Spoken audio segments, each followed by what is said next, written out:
En el contexto de la religión, se define como santos a las personas que se destacan por su ética intachable o por mantener un vínculo particular con una divinidad. De esta manera, en cierta forma se eleva a los santos por sobre el resto de los seres humanos. En el caso del catolicismo, los santos son declarados por la Iglesia Católica. Cada santo constituye un modelo moral o un guía cuyo comportamiento debe ser seguido o imitado por los fieles. En esta sección veremos a los santos de la religión católica, algunos canonizados y otros que lo estarán pronto. En este video veremos a 5 santos diferentes, e incluiré en algunos casos su plegaria más conocida, para que puedas orar a ese santo. Empecemos este video hablando de San Pedro Crisólogo, obispo y doctor de la Iglesia. El apelativo de Crisólogo significa palabra de oro. Se le dio este nombre por la fogosidad de su oratoria. Dicen que a veces perdía el sentido en el fervor de sus sermones. Por estos, la Iglesia declaró doctor en el año de 1729. Los detalles de su vida entran en la leyenda.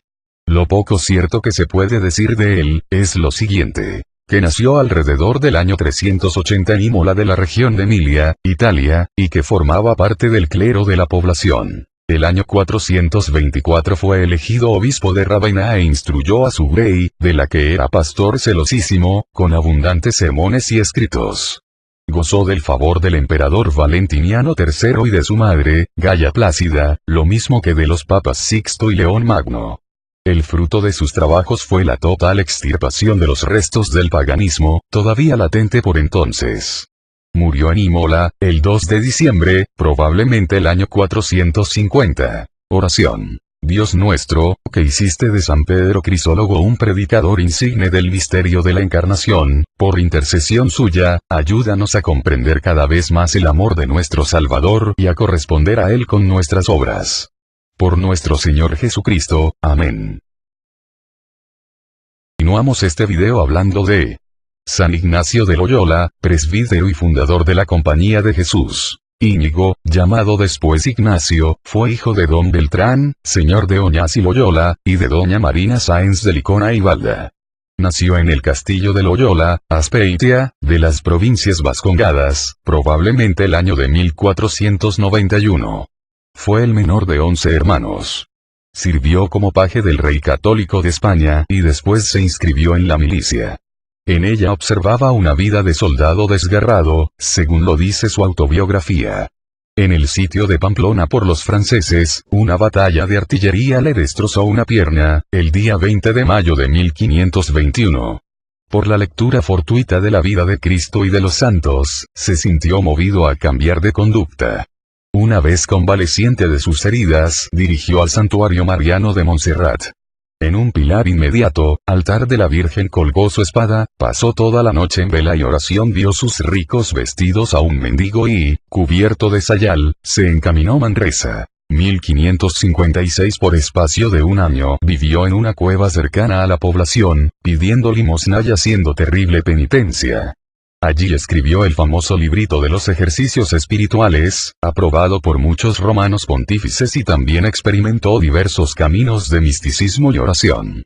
Visitó después los santos lugares de Palestina, para satisfacer su devoción. Con el fin de ser más útil en la ayuda de las almas de sus prójimos, decidió, en 1524, emprender los estudios literarios y, a la edad de 33 años, asistió a las clases de gramática latina, mezclado con los niños de Barcelona. Después continuó sus estudios en la Universidad de Alcalá, donde fue delatado a la Inquisición y sufrió muchas persecuciones, debido a su celo por las almas. De allí se trasladó a Salamanca y luego a París, a donde llegó el año de 1528. En 1534, Ignacio obtuvo el grado de maestro en artes.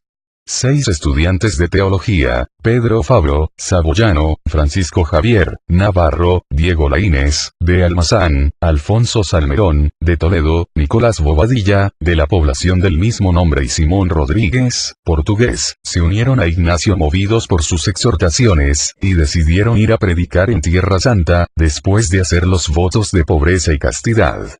En la fiesta de la Asunción de Nuestra Señora, 15 de agosto de 1534, pronunciaron sus votos en la Basílica de Montmartre, en París. Impedido el viaje a Tierra Santa por la guerra que los venecianos acababan de declarar a los turcos, partieron a Roma para ponerse a la disposición del romano pontífice. Pero antes quedaron de acuerdo en observar un género de vida uniforme y así echaron los cimientos de lo que llamaron Compañía de Jesús. El Papa Pablo III la aprobó solemnemente el 27 de septiembre de 1540.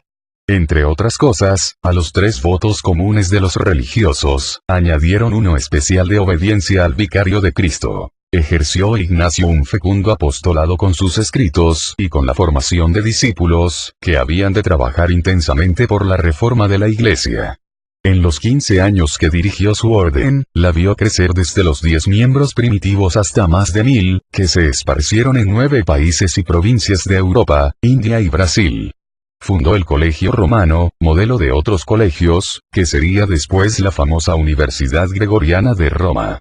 También fundó el Colegio Germánico y otras instituciones en la misma Roma. El trabajo de la educación de la juventud, en el cual son tan notables los jesuitas, fue un desenvolvimiento posterior que vino por grados, aunque se echaron sus cimientos antes de la muerte del fundador. San Ignacio padeció desde su conversión muchas enfermedades, especialmente del estómago, así que no causó alarma la que le sobrevino el año 1556. Murió inesperadamente, tanto que no le alcanzaron a dar los últimos sacramentos, en la mañana del día 31 de julio. Pablo V lo beatificó el 3 de diciembre de 1609 y Gregorio XV lo canonizó el 12 de marzo de 1622. Oración. Dios nuestro, tú que encendiste en San Ignacio de Loyola un apasionado amor por tu Hijo y por tu Iglesia, concédenos por su intercesión un celo infatigable por la salvación de las almas y una fidelidad inquebrantable al vicario de Cristo. Por nuestro Señor Jesucristo, amén. Vamos a la mitad del video, y ahora hablaré de San Alfonso María de Ligorio, obispo, fundador y doctor de la Iglesia. Hace casi 200 años que Alfonso María llegó a Dios, pero aún no se dirime la disputa que se inició cuando él vivía. Algunos teólogos, opuestos a su doctrina, aseguran que redujo la teología moral a un arte de sutilezas entre lo permitido y lo prohibido. Basta estudiar su vida para entender que Alfonso María fue un hombre justo y generoso. El joven Alfonso, nacido el 27 de septiembre de 1696 de una noble familia, en Marianela, cerca de Nápoles, alcanzó a los 16 años de edad el título de doctor en ambos derechos, derecho civil y canónico. Gozaba del favor real, pues su padre, capitán de la galera real, tenía relaciones con las más altas autoridades del gobierno. Pronto abrió su propio bufete y obtuvo gran aceptación entre las clases altas de la sociedad, por sus innegables cualidades. Enseguida se convirtió en un licenciado muy cotizado y temido por sus contrincantes en el foro. Durante un célebre litigio en el que Alfonso defendía los intereses del príncipe Gravina, en contra del duque de Toscana, abandonó los tribunales para no regresar más. Cuanto más profundizaba en los expedientes, más se convencía de que todos sus conocimientos únicamente servían para hacer triunfar la injusticia. Bajo fuertes luchas internas, tomó la resolución de sacrificar su espléndida carrera y dedicarse a quien no se deja corromper, al sapientísimo y justísimo Dios. Esto ocurrió en el año de 1723.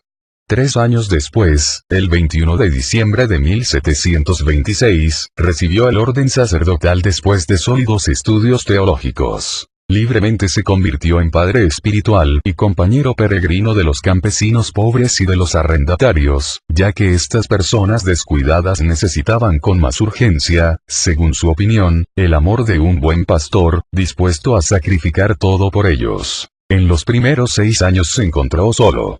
Únicamente el obispo de Castellamaré reconoció las extraordinarias capacidades y el heroísmo escondido de este hombre de gran ciudad y lo orientó a formar una asociación religiosa para el cumplimiento de sus ideales de apostolado en la diócesis. San Alfonso, con su gran facilidad de palabra y aún más, con su propio ejemplo, entusiasmó a algunos sacerdotes y seglares para que compartieran con él trabajos y privaciones. En la ciudad de Scala, en el año de 1732, se reunieron estos hombres en la congregación llamada del Santísimo Redentor o Redentoristas. A partir del mismo año hubo gran aumento de participantes.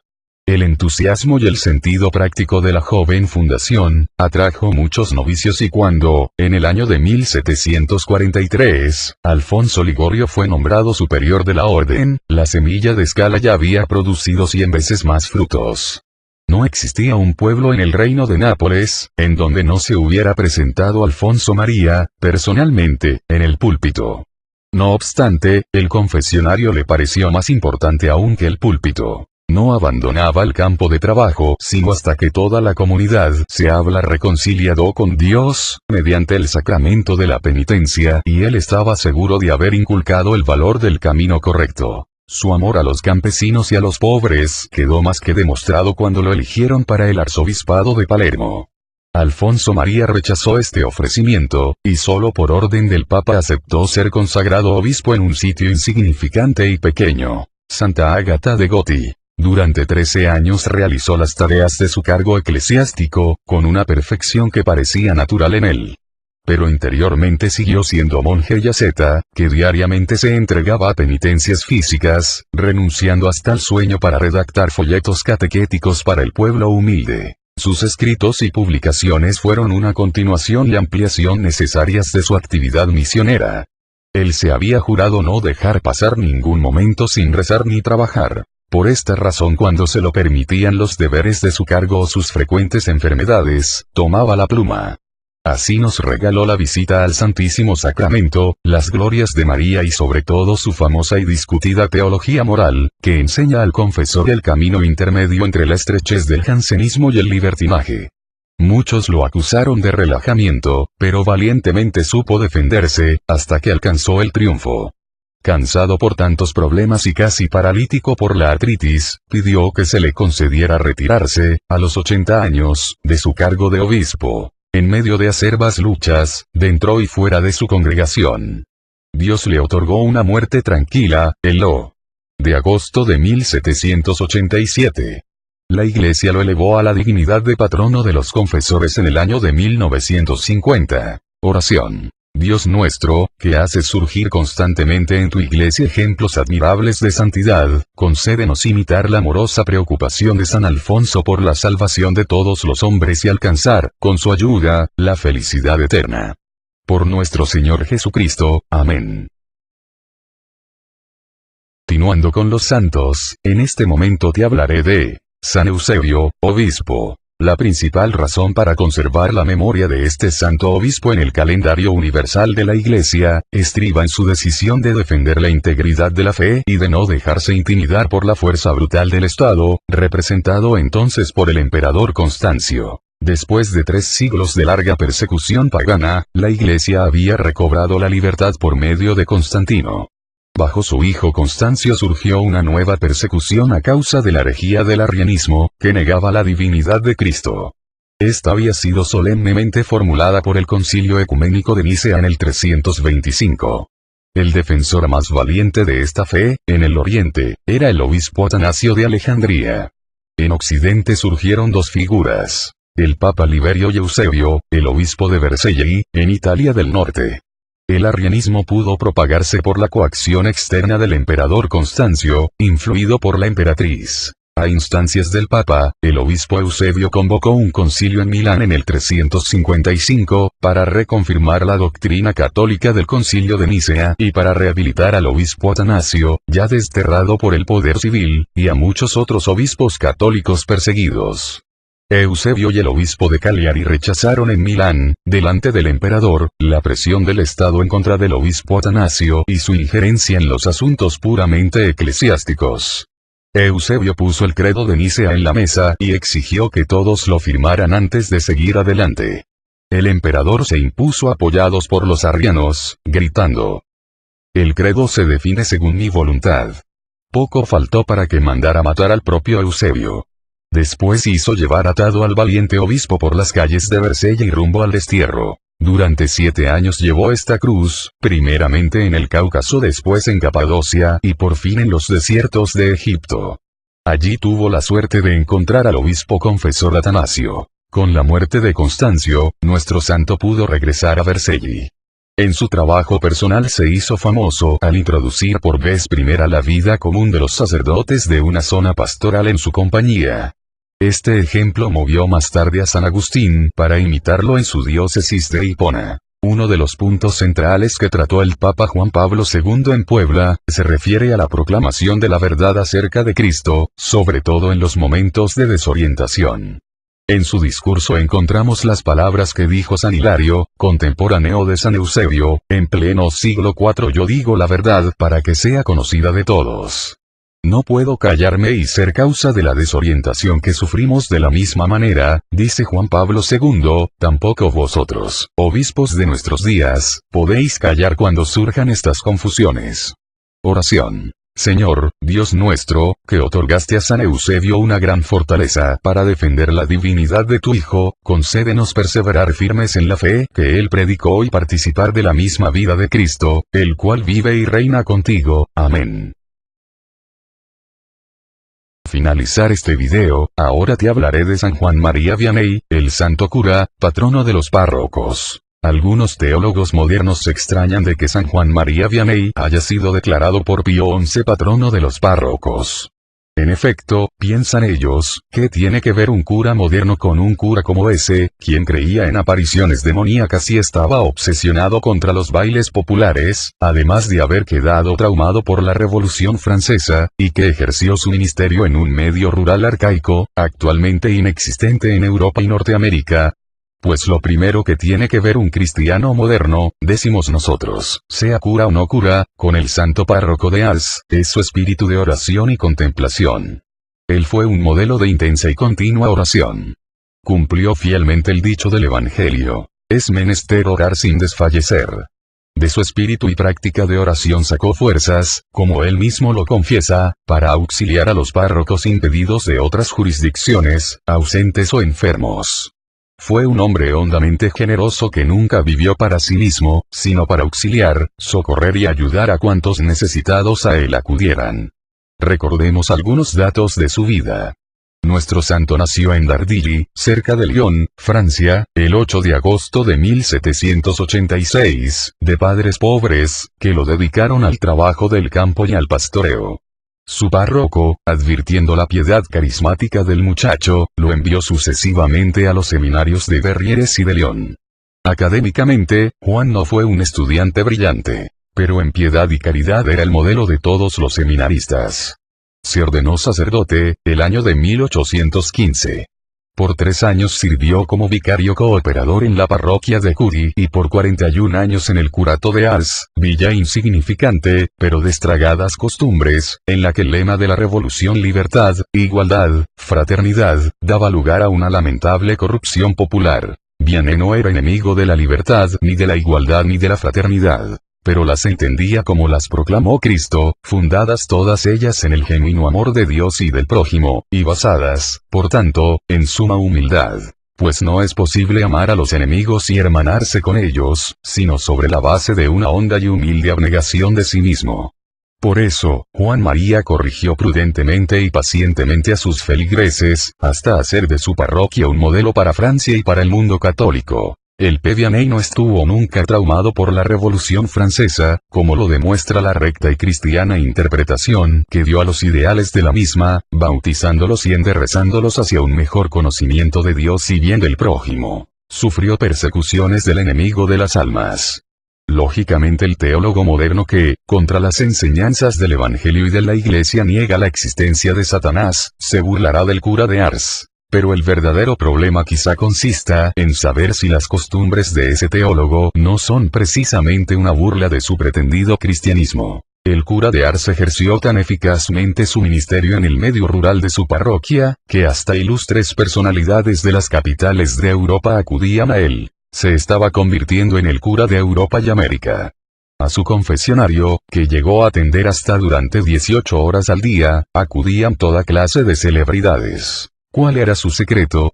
La oración ante todo y su entrega confiada, llena de comprensión y de amor a todo el que acudía a él, grande o pequeño, rico o pobre, sabio o ignorante. El cura de Ars ha legado un testimonio y un ejemplo maravilloso para todos los sacerdotes y laicos que quieran entregarse al servicio espiritual de sus hermanos. extinguió dulcemente en el Señor, el año de 1859, el 4 de agosto. ¿Se habrá equivocado Pío XI al proclamarlo patrono de los párrocos? Oración. Dios omnipotente y misericordioso, que hiciste admirable a San Juan María Vianney por su amor a las almas, concédenos que, por amor a Cristo, trabajemos por la salvación de nuestros hermanos y podamos llegar con ellos a la gloria eterna. Por nuestro Señor Jesucristo. Amén. Bueno amigos, esto es todo por este video. Comenten de qué santo quisieran saber más, compartan este video con tus amigos y familia para que estén todos más enterados sobre las obras y milagros de estos fabulosos santos. Yo me despido no sin antes desearles el mejor de los días, que Dios esté con ustedes, los cuide y los proteja de todo mal. Adiós.